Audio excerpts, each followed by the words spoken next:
Bien, buenas noches. Quiero iniciar el tema de cultura de seguridad radiológica en medicina y antes de iniciar mi ponencia quisiera agradecer a los coordinadores del Cuarto Congreso Internacional Virtual de Bioimágenes de FARDIT, en especial a mi compañera Cecilia Bove. Mi nombre es José Miguel Alfaro, soy médico radiólogo y tengo una especialidad en protección radiológica y seguridad de las fuentes de radiación en la Universidad de Buenos Aires, Argentina.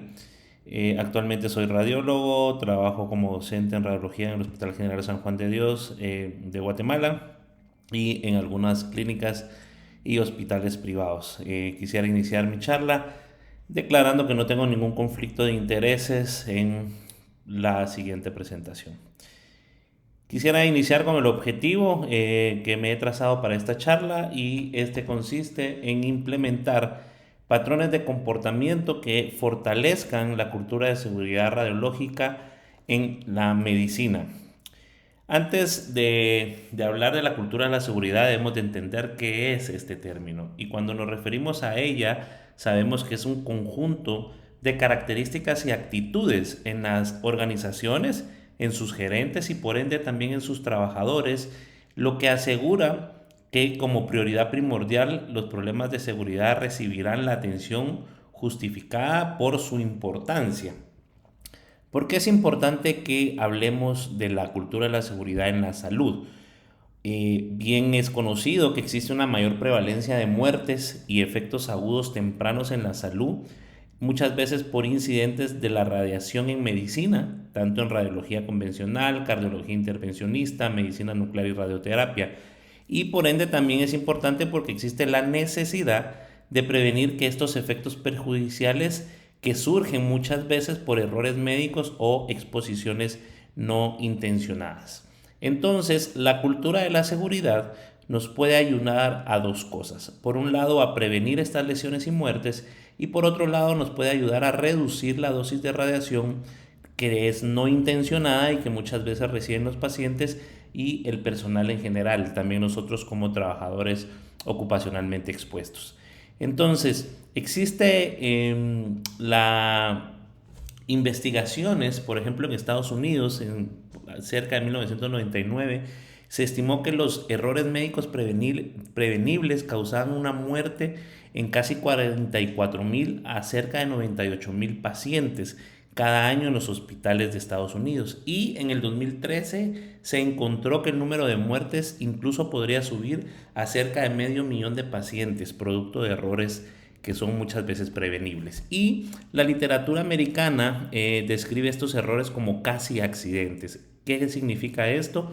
Que son eventos en los cuales el paciente o se realiza en el paciente o el estudio equivocado estuvieron involucrados en un proceso de atención, pero el problema se resolvió antes que ocurriera propiamente un daño en el paciente. Por eso es que es casi un accidente. Por ende no se producen lesiones, muchas veces estos errores no se reportan y por eso es que representan una especie de una punta de iceberg en el cual nos puede generar después toda una catástrofe por los errores médicos. Hoy se reconoce que el alcance real de estos errores es un problema mucho mayor y que muchas veces nunca los descubrimos o los descubrimos, pero no existe una forma estándar o estandarizada de tratar con ellos. En un estudio en el cual se intentó determinar cuál era la prevalencia de estos errores casi accidentes, se buscó en un RIS de ciertos hospitales de Estados Unidos aquellos pacientes que estaban catalogados como incorrectos. Y cuando hablamos de incorrecto, hablan de tres escenarios posibles. Por un lado, aquellos pacientes que han sido mal identificados, en las cuales por un error humano se identificó al paciente o el tecnólogo identificó mal al paciente y le hizo un estudio al paciente incorrecto, ¿no? Por otro lado, tenemos los pacientes mal etiquetados en los cuales se le toman las imágenes al paciente correcto, pero las imágenes se colocan en una carpeta que no pertenece a ese paciente en el PACS. Y por otro lado también tenemos los errores que es un dictado incorrecto, en los cuales hay imágenes que se colocan en la carpeta correcta del PACS, pero el médico radiólogo cuando ve las imágenes hace el informe o lo reporta en otro paciente por error. De cerca casi de 2 millones de exámenes de estudios de diagnóstico que se evaluaron en este estudio, se detectaron que 67 eventos habían sido considerados cercanos a accidentes. ¿Qué quería decir eso? Que 35 eventos, casi la mitad, se habían debido a que estaban mal etiquetados o habían sido mal identificados. Y de ellos, la radiografía portátil de tórax representó por mucho la mayor proporción de los errores. Y casi la otra mitad, el 48% de estos errores casi accidentes, se debió a eventos que habían sido mal dictados por el radiólogo. Entonces aquí tenemos una gráfica en la cual nosotros podemos ver la serie de estudios que se evaluaron en las diferentes modalidades y observamos cómo los rayos X de tórax portátiles fueron los que representaron más errores, casi un 69% por mal etiquetado, ¿verdad? Y también fueron los que más, en los que más el médico se equivocó en el momento de interpretar ese estudio por imágenes. Si nos damos cuenta, el que le sigue en frecuencia, pues resulta ser aquellos estudios de rayos X a través de fluoroscopía o estudios en un equipo de rayos X fijo. Y como nosotros nos podemos dar cuenta, no existen tantos estos problemas en otros tipos de modalidades como el ultrasonido, la resonancia magnética o la mamografía. Derivado de esto, pues, se pudo percatar que el sitio donde ocurre mayormente los errores es en un 63%. Aquellos errores mal etiquetados o mal identificados se desarrollaron en pacientes que estaban en áreas de hospitalización, un 28% en pacientes ambulatorios y tan solo un 9% en los departamentos de emergencia. Ahora bien, los eventos que se habían dictado de manera incorrecta por el radiólogo, nos percatamos que el sitio donde se encontraba el paciente y donde se cometió el error, en más de la mitad de ellos eran los pacientes que estaban hospitalizados. Cuando intentamos evaluar la hora del día y cuando se descubre que se había cometido un error, nos percatamos que en el caso del médico que se equivoca al momento de hacer el dictado o la interpretación del estudio, nos damos cuenta que ellos se equivocan más durante el horario de oficina y que las horas en las que se tardan en poder encontrarse que se había cometido un error es cercana a las 86 horas. Entonces, el enfoque del cuidado de la salud reúne conceptos del movimiento de una cultura justa con respecto a la responsabilidad personal y al ambiente del trabajo respetuoso. Es por eso que la cultura de la seguridad enfatiza que tomemos las decisiones de una manera conservadora y reflexiva y también nos proporciona herramientas para aplicar las bases fundamentales de la protección radiológica, que son la justificación, la optimización y la limitación de dosis. Y esto lo podemos ver en dos grandes programas de Estados Unidos en los cuales se trata de fomentar la cultura de la seguridad. Cuando nos preguntamos cómo ayuda el Organismo Internacional de Energía Atómica en fomentar la cultura de la seguridad en nuestra área médica, nos damos cuenta de que el OIEA ayuda en cuanto a la cultura de la seguridad desde hace mucho tiempo, enfatizada principalmente en la energía nuclear. Sin embargo, desde el llamado de Bonn a la acción en Alemania, se identificó específicamente que se debería fortalecer la cultura de la seguridad en la protección radiológica con el fin de mejorar esa protección radiológica en medicina, y es uno de los pilares importantes de los 10 puntos del llamado de Bonn a la acción. Cuando hablamos de cultura de la seguridad debemos de tener en cuenta otro concepto importante, y es el de entender qué quiere decir un rasgo o una actitud. Cuando nosotros hablamos de un rasgo sabemos que es un elemento personal, pero también puede ser un elemento organizacional, o sea, de la institución en sí, en la cual se presenta este rasgo como un patrón que puede ser de pensamiento, que es lo que la persona piensa, también qué es lo que la persona o la organización siente y cómo es el actuar o cómo es el comportamiento de esta persona o de la institución priorizando la seguridad. Entonces, cuando hablamos de un rasgo, hablamos de lo que nosotros podemos pensar, lo que podemos sentir o de qué manera actuamos ante unas circunstancias. Entonces, es importante entender que la pieza es que nos hagamos la pregunta: ¿cómo la presencia o la ausencia de un rasgo de la cultura de la seguridad puede en determinado caso mitigar las consecuencias de un accidente o cómo puede contribuir a que un evento o un incidente se dé en mi institución. Y la reflexión que tenemos que tener en cuenta son dos cosas. Cómo los rasgos de esta cultura de la seguridad son visibles en mi institución, cómo los ven ustedes en su institución y qué rasgos pueden ser débiles o qué rasgos pueden faltar en su institución que no hagan que tenga cultura de la seguridad. Es importante aclarar que no deben de asumir ustedes que esto no pasa en su lugar de trabajo, que eso no sucede aquí.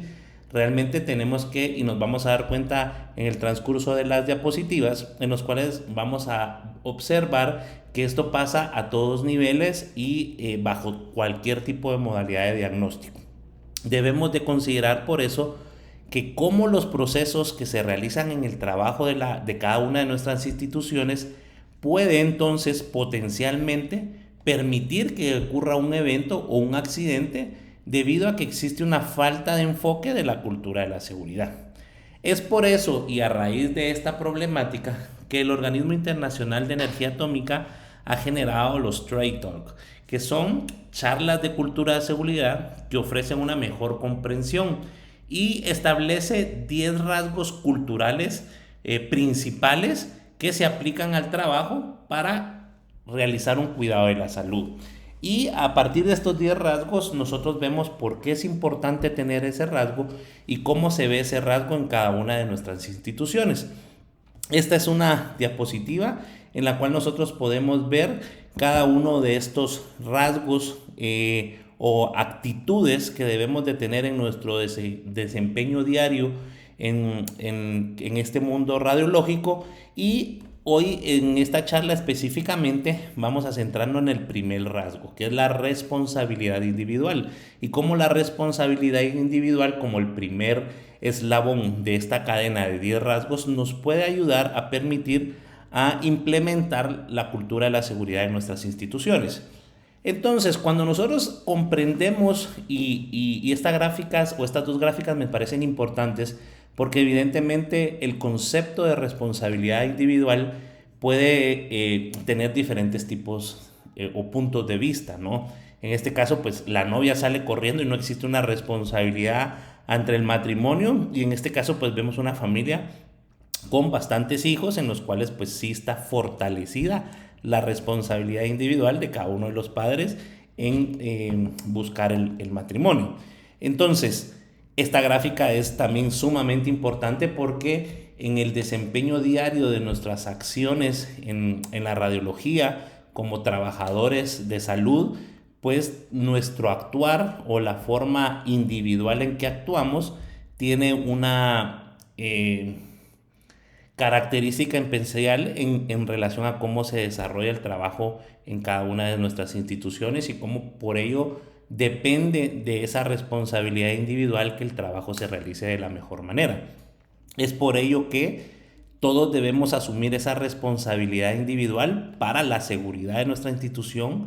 Es claro que los conceptos tanto de responsabilidad como de autoridad están bien definidos y los entendemos claramente en cualquier institución, y como vemos que las responsabilidades individuales cuando se suman y ya tenemos una responsabilidad en equipo, vemos que esa importancia primordial de la cultura de la seguridad. Entonces, la responsabilidad individual la deben de tener tanto los líderes o los encargados de cada institución como cada uno de sus empleados, porque cada uno de nosotros somos individualmente responsables de cómo realizamos nuestro desempeño y cómo realizamos nuestras funciones. También hay que tomar en cuenta y tomar en serio la protección radiológica y defender cada una de las normas que nos rigen en cada uno de nuestros países para poder tener una adecuada cultura de la seguridad. Cuando hablamos nosotros de que existe una cultura de la seguridad positiva, y esta se da cuando las personas tienen un fuerte sentido de responsabilidad, por lo cual nosotros vamos a darnos cuenta que cada una de las operaciones que se realizan en la instalación son seguras, ¿verdad? Que la propia seguridad la da el lugar y que la seguridad de los compañeros, el trabajo y del público se ve fortalecida. Es por ello que cuando existe responsabilidad a todos los niveles en una institución, nosotros podemos garantizar la seguridad del paciente, de sus familiares, que en este caso suelen ser el público que acude a nuestras instituciones, y también garantizamos la seguridad de nosotros como trabajadores ocupacionalmente expuestos. Para poder obtener una responsabilidad individual fortalecida, los líderes o los encargados de cada una de nuestras instituciones deben de desarrollar que exista una responsabilidad personal dentro de la organización. Y la manera más fácil que se puede o que se sugiere se debe realizar es que se debe empoderar a los empleados, ¿no? Darles esas fortalezas para que puedan ellos desempeñar su trabajo de la menor manera, y entonces trabajando en equipos y todos fortalecidos se pueden alcanzar las metas. La responsabilidad individual, en este caso los líderes, en este caso hablamos de los jefes de áreas o los jefes de departamento, deben de dar a los empleados pues las habilidades y también la formación a través de capacitaciones para comunicar, explicar y hacer bien cada una de sus actividades en el trabajo.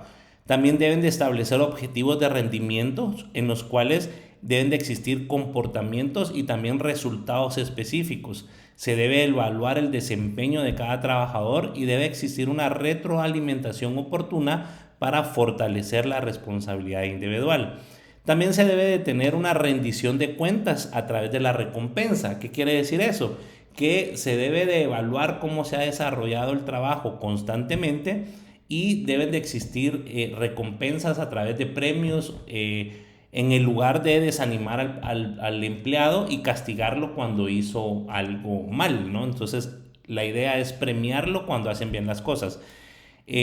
Modelar, reconocer y recompensar esos comportamientos positivos, sobre todo cuando un empleado tiene una buena actitud de responsabilidad individual, deben de ser motivados a que se siga fortaleciendo la cultura de la seguridad.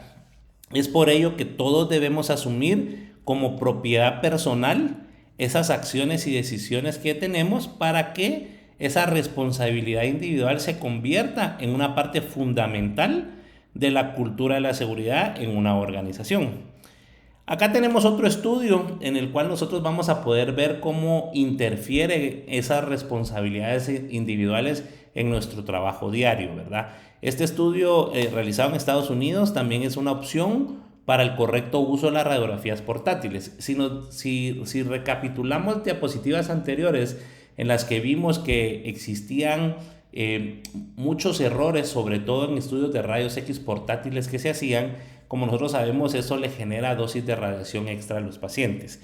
Entonces sabemos que mayor cantidad de radiografías portátiles se estaban realizando en una institución en Estados Unidos, y ante esto ellos analizaron que la calidad de las imágenes no eran iguales al realizarlas con un equipo de rayos X portátiles que con un equipo de rayos X fijos. Lo que pasaba en esta institución era que el personal o los médicos referentes estaban pidiendo muchos estudios de diagnóstico de rayos X portátiles, y los tecnólogos se estaban desanimando porque ellos, luego de que le habían hecho los rayos X portátiles a un paciente en un intensivo, por ejemplo, veían que el paciente se estaba haciendo un ataque en la sala fija, ¿no? Entonces, ¿por qué no trasladar también al paciente y hacerle sus rayos X en un equipo de rayos X fijo, ¿no? Entonces, con la intención de mejorar la calidad de los estudios y de reducir la cantidad de exámenes portátiles innecesarios que generaban también muchas veces el error médico y los casi errores, lo que la lluvia de ideas generó en este grupo de trabajo fue desarrollar un descargo de responsabilidad. Y ellos optaron con un descargo de responsabilidad como una breve nota que aparecía en el sistema de RISPACS del GIS, del hospital, en el cual existía una breve nota en el que le decía a los médicos referentes que las imágenes adquiridas con equipo de rayos X portátiles entregaban una dosis de radiación más alta que la de los rayos X fijos. Los médicos referentes entonces tenían que marcar una casilla reconociendo esta advertencia antes de poder proceder a realizar la solicitud o la orden de un estudio de rayos X portátiles. El texto del descarto de responsabilidad decía que para garantizar la máxima calidad de la imagen y reducir la dispersión de la radiación al público, el Departamento de Radiología recomienda, cuando sea clínicamente factible para el paciente, realizar el estudio de rayos X específico dentro del departamento. O sea, que el Departamento de Radiología no se estaba oponiendo a no ir a realizar estudios de rayos X portátiles, solo estaba sugiriendo que era mejor hacerlos en un equipo de rayos X fijos. Y hacía incluso la pregunta, ¿por qué no puede realizarse el examen en el departamento en un equipo de rayos X fijo? Ante esta nota de descargo, como les dije, esto no impedía que los médicos solicitaran los rayos X portátiles, solamente los ponía en alerta sobre el problema de la radiación. Y muchos de los médicos residentes que remitían los estudios, se habló con ellos después del periodo de estudio y ellos dijeron que no estaban al tanto, no conocían que existía una diferencia entre la exposición de radiación para el paciente en cuando se realizaba con rayos X portátiles y cuando se realizaba con equipos de rayos X fijos. ¿Qué nos generó este estudio? Bueno, pues la cantidad de estudios se vio disminuida después de utilizar el descargo de responsabilidad, ¿verdad? Se observó que existió una disminución en la cantidad de estudios que se realizaban de manera electiva, ¿verdad? Y donde fue un poco más significativo fue en la cantidad de estudios de rayos X portátiles en aquellos pacientes que estaban hospitalizados, en donde existió un cambio casi del 16% de disminución. Entonces, cuando nosotros tenemos en una institución, hablamos el mismo idioma y todos tenemos una responsabilidad individual, nosotros podemos mejorar y fortalecer la cultura de la seguridad en la institución. Este refuerzo es positivo porque puede provenir de superiores o de gerentes, también de compañeros de trabajo o incluso de pacientes y sus familiares. La responsabilidad individual, por ende, entonces motiva a que exista una atención plena, a que exista una atención en los detalles y la autoevaluación, y también resulta en menos accidentes e incidentes, ¿verdad? Que es la finalidad que nosotros queremos, ¿no? Evitar la cantidad de accidentes. Entonces, cuando nosotros estamos fomentando en una institución la responsabilidad individual, nos tenemos que hacer las siguientes preguntas. ¿Quién es el responsable de que los factores que afectan la seguridad dentro de una organización? ¿Y cómo realizar las asignaciones de responsabilidades de manera apropiada? Entonces, un ejemplo, como nosotros lo podemos hacer, es asignando responsabilidades para que, por ejemplo, se complete una capacitación. O podemos asignar responsabilidades para que se actualicen los procedimientos y se tomen las respectivas decisiones. Se van asignando responsabilidades a cada miembro del grupo o del equipo de trabajo de cada una de nuestras instituciones. Y cuando nosotros generamos ese fortalecimiento individual en cada una de las personas de la institución, nosotros generamos, por ende, entonces un sistema de responsabilidad individual. ¿Qué quiere decir ese sistema de responsabilidad individual? En el cual todos los empleados o los trabajadores de la institución vamos a saber quién es el responsable de cada proceso del trabajo, y también vamos a saber qué acciones es responsable cada grupo de trabajo. Teniendo eso, sabiendo quiénes son los responsables de cada parte y qué acciones son, vamos a poder unificar las piezas y vamos a poder tener un sistema de responsabilidad individual sólido de un buen grupo de trabajo. Y cuando obtenemos eso en una organización, lo que vamos a generar, por ende, es que van a existir comunicaciones efectivas entre todos los trabajadores, vamos a tener un trabajo en equipo, vamos a tener un desempeño fuerte en seguridad y vamos a tener empleados motivados porque van a estar desarrollando bien cada una de sus tareas. Entonces, y como esta serie popular actualmente de New Amsterdam, como cada una de las piezas, en este caso, pues ejecuta su trabajo con la responsabilidad individual, entonces es por ende que ya todo el grupo genera una cultura de seguridad positiva en una institución. ¿Cómo podemos nosotros lograr entonces estos rasgos, ¿no? Evidentemente existen altos estándares, las personas se deben de comprometer a la importancia de estas normas radiológicas, También a todos los niveles de la organización se debe ejercer esta responsabilidad para darle el cumplimiento a los estándares y poder tener una institución categorizada bien, ¿verdad? También podemos tener la propiedad del trabajo, en la cual cada uno de los individuos comprenden y demuestran la responsabilidad y por ende sus comportamientos y prácticas apoyan a que exista una protección radiológica en cada institución. El trabajo en equipo, como lo mencionamos anteriormente, ¿verdad? Si cada uno de nosotros tenemos una responsabilidad individual adecuada, todo el grupo del trabajo va a trabajar de una buena manera. Entonces, ¿cómo nos puede afectar, por ejemplo, la responsabilidad individual ahora desde la parte de la tomografía computarizada? ¿Qué sabemos nosotros de las dosis en tomografía computarizada? Existen estudios americanos que demuestran, y a nivel mundial, que existen hoy en día alta dosis de radiación producto de las tomografías o los estudios de tomografía computarizada que se le realizan a los pacientes. En los últimos 5 años se estimó que más de 2 millones de pacientes en todo el mundo reciben una dosis de radiación efectiva acumulativa mayor a los 100 milisieverts. O sea, de todos los estudios que se le realizan, más de 2 millones de personas reciben más de 100 milisieverts de dosis por año.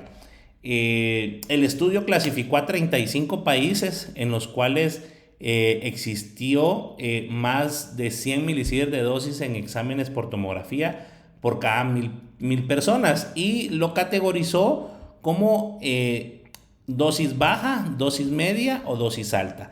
La dosis baja era cuando solo de 0 a 1 pacientes por cada 1000 personas recibían más de 1000 milisieverts. La dosis media era cuando entre 1 y 2 pacientes por cada 1000 personas recibían más de 100 y la dosis alta era cuando más de 2 pacientes por cada 1000 personas de la población recibían más de 100 milisieverts al año. Si nos damos cuenta, la mayor proporción en estos 35 países estimaba que los pacientes estaban teniendo dosis medias de radiación. Casi 2.5 millones de pacientes, como les dije, estaban recibiendo más de 100 milisieverts de dosis por año de radiación. Esa dosis alta se detectó en 9 países como Bélgica, Francia, Islandia, Japón, Corea, Luxemburgo, Portugal, Turquía y Estados Unidos. En Finlandia, por ejemplo, la dosis fue el 0.51 por cada 1000 pacientes tenían esta dosis, o sea, no llegamos ni siquiera a una persona. Sin embargo, en Estados Unidos era casi que 3 de cada 1000 personas estaban recibiendo más de 100 milisieverts de dosis de radiación. Esto, comparado con otros países, era casi 6 veces mayor la dosis. Entonces, ante esta problemática de la cantidad de dosis que están recibiendo los pacientes, hoy en día existe una necesidad urgente de que varias partes interesados, incluidos físicos médicos, médicos referentes, responsables de política, fabricantes de equipos, epidemiólogos, le den importancia a la seguridad radiológica del paciente, ¿verdad? ¿Y qué podemos hacer nosotros entonces con las altas dosis de radiación que reciben los pacientes en las tomografías computarizadas, ¿no? Entonces, como decía Max, how can I help? ¿Verdad? ¿Cómo podemos ayudar nosotros a nuestros pacientes de esta manera? Un estudio de cohorte evaluó hasta qué punto con una secuencia de intervenciones nosotros podíamos reducir la cantidad de dosis de radiación en tomografía en distintas instituciones sanitarias, ¿verdad? Se evaluaron cerca de 864,000 estudios de personas adultas que habían recibido tomografías de cerebro, tórax o abdomen. Los datos se obtuvieron a través de un software de control de dosis en Estados Unidos y a raíz de los datos que generó la dosis que recibían los pacientes, se midió la dosis de radiación y se realizó una intervención, ¿sí? El grupo de trabajo lo primero que hizo fue que auditaron cada institución o cada instalación, cada hospital, por ende, y esta fue la primera auditoría que hicieron. Fueron a evaluar de qué manera procedían, cómo realizaban sus protocolos de tomografía. Después de esta auditoría, entregaron un informe individualizado a cada hospital, pero les incluían la dosis de radiación que recibían los pacientes en las instituciones que también habían evaluado. O sea, les decían cómo estaba la contraparte, digamos, o cómo estaba la competencia más bien en dosis de radiación, ¿no?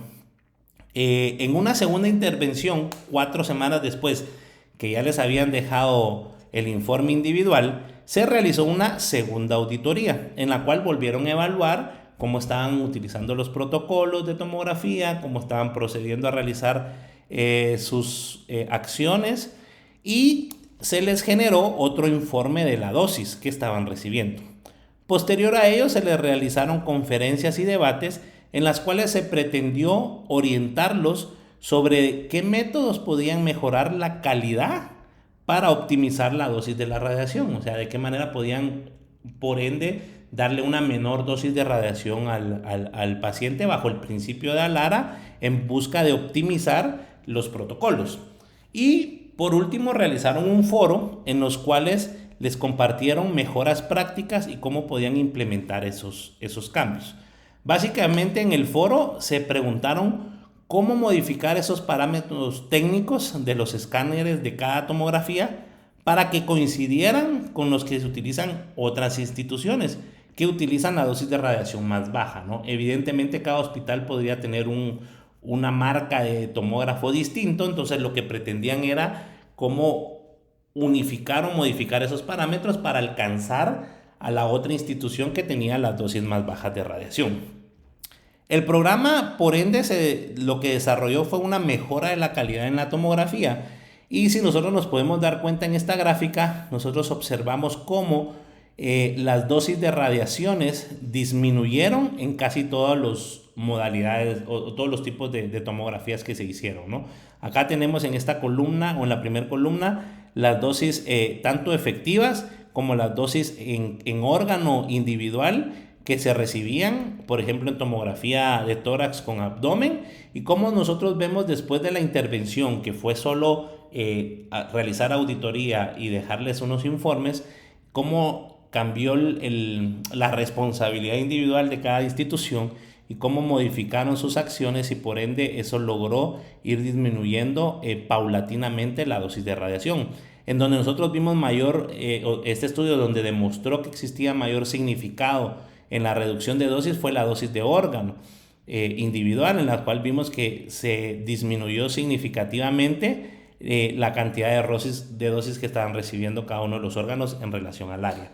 Entonces, este programa disminuyó considerablemente esa dosis efectiva, ¿verdad?, en los diferentes tipos de estudios de diagnóstico, y esta intervención generó que las dosis altas fue aún más pronunciado disminuyera en las dosis de órganos, ¿verdad? Se habla que se disminuyó o existió reducción de dosis de hasta un 57% en las tomografías de tórax y cerca de un 58% en las tomografías de abdomen. Es por ello que este programa de mejoramiento de la calidad condujo a reducciones significativas, ¿no? Tanto la reducción de dosis efectiva, que alcanzaron un 3%, sin embargo la reducción de dosis en órgano estuvo en una media del 43%, que fue donde más impactó. Estos hallazgos respaldan entonces la idea de que con el simple hecho de proporcionar comentarios detallados a cada una de las instituciones sobre cuáles habían sido las dosis de radiación en las otras instituciones competencias, generó que 3 cosas. Uno, pues un cambio en el comportamiento de la institución. Cada institución fortaleció su responsabilidad individual como institución. Por ende, también a raíz de eso se redujo la cantidad de exámenes innecesarios que se hacían con dosis alta. Y por ende también se redujo la exposición a la radiación en los pacientes, tanto dosis efectiva como dosis a órganos. Entonces, nosotros vemos cómo un enfoque organizacional puede mejorar la calidad y resultó en un cambio mucho mayor que una auditoría sola, ¿verdad? Generó esa responsabilidad colectiva de cada uno individual y colectiva de todos los empleados de la institución. Posterior a ello, a estos cambios en los protocolos que se hicieron, se realizó una encuesta para que los médicos y los tecnólogos evaluaran si con estas mejoras en los protocolos la calidad había disminuido, y no, la calidad de la imagen se consideró aceptable en el 93% de las tomografías, tanto antes como después de la intervención. Entonces, existió una mejora en la calidad porque se redujo la cantidad de dosis a los pacientes y la calidad en imagen se percibió siempre igual. Es por ello entonces que la dosis de radiación en tomografía se puede reducir mediante muchas veces intervenciones sencillas, económicas, sin reducir la satisfacción del radiólogo con una calidad de imagen, ¿no? Básicamente, en este estudio lo que se hizo fue una auditoría y la entrega de un informe y se capacitó al personal para mejorar los protocolos y con eso se logró disminuir la dosis de radiación. Puede ser que estos sean una buena idea, obviamente reducir la dosis y a través de estos métodos o consejos, pero es entendible y es razonable y la literatura lo demuestra que existen barreras para poder hacer esos cambios. Existen barreras para poder reducir las dosis de radiación que reciben nuestros pacientes y esas barreras muchas veces son difíciles de abordar porque algunas de ellas están asociadas a factores individuales en lugar de organizacionales. ¿Qué quiere decir esto? Que muchas veces depende de cómo piense el tecnólogo o cómo piense cada uno de los trabajadores de la institución, aunque la institución quiera tener un buen concepto de cultura de seguridad, ¿verdad? En este otro estudio se identificaron algunas de las barreras para optimizar esa dosis que requiere cambios a nivel individual, tanto en radiólogos, tecnólogos, que deben de cambiar su práctica actual, ¿no? Este estudio evaluó en una encuesta a 26 participantes. Se podrán dar cuenta que fueron radiólogos, físicos médicos, tecnólogos, y se les realizaron 13 preguntas en las cuales se iban a cubriendo los temas de liderazgo, la importancia de la optimización y qué enfoques serán utilizados para optimizar la dosis. El estudio a través de esas encuestas demostró que existe mucha resistencia al cambio. El 88% de los encuestados hablan sobre que existe una preferencia por la apariencia de la imagen que resulta en exámenes de dosis más altas, ¿verdad? Están resistentes a cambiar los protocolos, ¿verdad? Porque están acostumbrados a ver la imagen a la manera que la ven, ¿no? También otra de las circunstancias es que reportan que cierta preocupación sobre cuál va a ser la precisión del diagnóstico con una dosis de radiación más baja, ¿verdad? Una de las consideraciones que ellos mencionaban sobre esta resistencia al cambio. Existe también la barrera en cuanto al tiempo y los recursos limitados, ¿verdad? Existe mucha dificultad para manejar otras necesidades en el departamento, por lo cual no le prestan importancia a ir mejorando los protocolos. Otra barrera es la estructura organizacional compleja. El 50% mencionó esto, que el tamaño, el estilo de toma de decisiones muchas veces dificultaba cómo implementar un cambio, ¿verdad? O sea, a veces había la jerarquía llevaba la pirámide era muy alta como para poder proceder a esos cambios.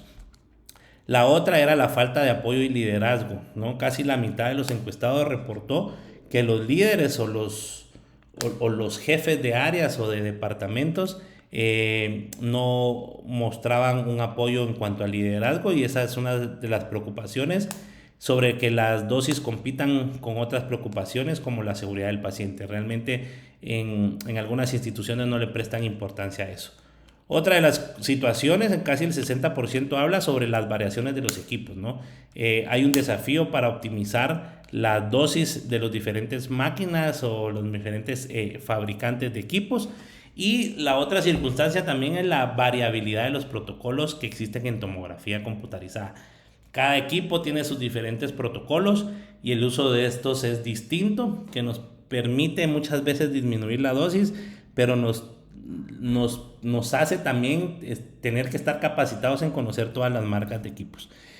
Y muchos de los hallazgos de este estudio también sugirieron que existen factores individuales que son primordiales, ¿verdad? Cuando se trata de obstáculos para optimizar la dosis de radiación, muchas veces tiene que ver cuál es el pensar o cuál es el rasgo que tiene cada uno de los trabajadores, ¿verdad? Por eso cuando nosotros queremos hacer un cambio, tengo que cambiar yo, tienes que cambiar tú realizando eso pues podemos ya cambiar todos, ¿no? Pero es un trabajo que no basta con la responsabilidad individual de cada uno de nosotros de manera individual y aislada, sino que involucra mantener una responsabilidad individual constante, ¿verdad? Con lo cual vamos a poder mantener esto. Esto puede ser difícil de abordar, estas barreras suelen ser complejas en cada una de nuestras instituciones, pero vale la pena intentarlo, ¿verdad? Comprender que existen barreras al cambio a nivel organizacional nos puede ayudar, perdón, a desarrollar a una mejora más sólida, ¿verdad? Para las imágenes, sobre todo en tomografía, lo que lleva también a mejoras más sostenibles, ¿verdad? O sea, que van a quedar en el tiempo. Y la optimización de la dosis, en este caso dentro de las organizaciones en la atención médica, van a permanecer. Muchas gracias, este es mi correo electrónico y cualquier duda estoy a las órdenes. Quiero agradecer de nuevo la invitación a los organizadores de este congreso, en especial a FADARDIT, por fortalecer la capacitación a distancia. Un saludo cordial desde Guatemala.